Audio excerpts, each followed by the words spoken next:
ለገዛውን እሩይ ብትል ወይንም ደግሞ ፖሊስ ብትደውል እንዴ ምን አስበዋ ዘጋችሁ ቤቱን እኮ ከባድ ነው። ድንቅር አድርጋ ዘጋችሁ። አሁን ከዛ ስልኩን አንጃ ክላስ ገባችና አልጋዋ ላይ ነው ስልኳ። ከዛ አልጋዋ ላይ ቁጭ ብላ ስልኬን እዛ ምናምን እሺ ደግ ችግር የለውም ምናምን አልኩና ስልኬን ስጭኝ አልኳት ምናምን አልኳት። እኔ የለሁም አልኩ። እኔ ያለሁት ግን የሆነ ፖሊስ ጠቁማ ወይንም ደግሞ ጎረቤቶች አሉ ሚስት ያለች ታች የሆነ ሩይ ብላ እንደዛ አደረገ ብትል አውቃዋል። ሳውዲ ላይ የሚደርሰውን ከባድ ነው። እንደማን ምን ወንድም ለምን የበቃ ችግር የለውም ምናምን ስልኩን ስጭኝና ችግር የለውም እዛ ሂጄ ምናምን አልኩልህ። ተውረገረኩልህ እንደ ሰያቁ ታግታ እሺ ትመለሳለህ አይሽኝ እመለሳለሁ ስልኬን ስጭኝ አልኳት። ማለት እዛ ላይ በገለምጣት ታውቃለህ እንደማይሆን ስታውቅ የሆነ እኔን ለማስጎዳት ትፈልጋለህ። ሴቶች በጣም ተንኮለኛ እኮ ናቸው። ከባድ ደግሞ ከእሷ ጋር እንደዛ ብዬ በገለምጣት እኮ አስበኸው የሆነ ነገር አሳባ የሆነ ደፈረኝ ወይንም ሊደፍረኝ መጣ ብላ የሆነ ነገር ታስደርገኛለች። ምንድነው በቃ የሆነ በብልሃት ነው መውጣት ያለብህ እና ከዛ እሺ ችግር የለውም በቃ ምናምን ብለህ በዛ እኔ አሁን እዛ ይሆናል ምን እንጃ ብቻ ምንም ያልኩትን አላውቅም። ብቻ ቤቲት ውስጥ ከምትከፈት ነው የምን እንትን ነው አንተ ምንም ትዛላለህ መውጫ ነው ወደዛም ስል አንተ ደግሞ ክላሷ ግማቱ ወላሂ አንተ ባረንዶ የሞተ ሰው አለ እንዴ ነው አልኩት። እንኳን ለምን በቃ ቁጥርህን ስጠኝ አለችኝ። ኧረ ችግር የለም እሰጥሻለሁ እንጂ ቁጥሬ እና ታዲያ መውጣት ነው የምፈልገው በሲስተም እና ቁጥርህን ልውሰዳች ውሰጅ ችግር የለም በዛ ከዛ ስልኬን ቅብል ብዬ ክፍት ስታደርግልኝ ማለት ነው አዲስ እንዴት ወለድኩ ነው ደስ ያለ ወንጀል ነው። ትዝ የሚለው እሷ ጋር ብትያዝ ምን ያህል እንደሚደርስብህ እና ምን ያክል ማለት የዛን ሰዓት አንተን አይሰሙህም።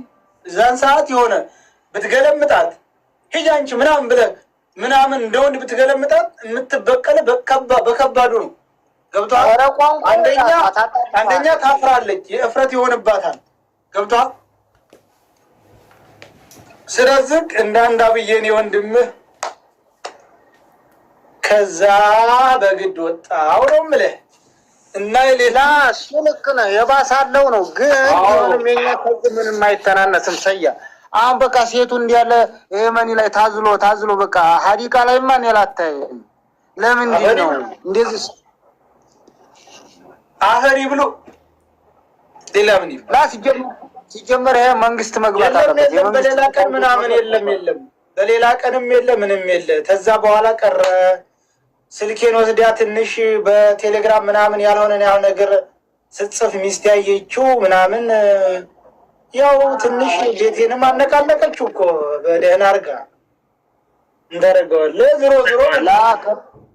ከባድ ነው። አሁንም ስለዚህ ሴቱ በጣም አሁን በተለይ ጅዲያ ላይ የምታየው ነገር በዚህ እዛች ግምጋ ይገባል ከላሷ ራሱ የምር ወላሂ ገዘያለ።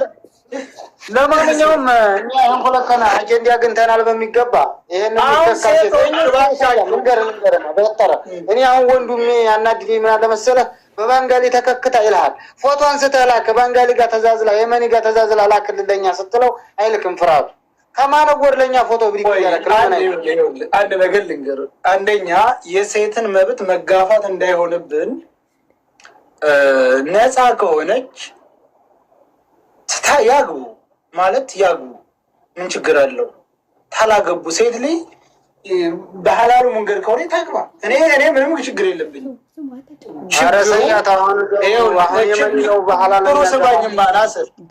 ችግሩ ያላግባብ ልጅ ወልደው ያላግባብ የሆነ በቃ ያስፈላጊ ያልሆነ መስዋዕት እንዳይከፍሉ ነው እንጂ ታገቧቸው ወላሂ እንደውም ከኛው እንደውም የውጭ ወንድ ያንከባክቦ ይዛል ሴትን ምንም ጥርጥር የለም። ወላሂ እውነቴን ተው እንጂ አንድ ስማኝማ፣ አንድ የመኒ አንድ ታሪክ ልንገርህ። ደግሞ ጅቡቲ ከኢትዮጵያ ወርጄ በጣም ልጅ ነበርኩና ብዙዎቹ ለስራ አይፈልጉኝም። እንደው አበሻ ሴት እንደው ምን ነው የፈለገችውን ታግባ ያልኩበት ቀን እኮ ነው አውቀዋል። እና አበሻው ስራ እያስከተሉኝ አይሄዱም። እዛ አቡንትሪስ የሚባል ይርበኛል።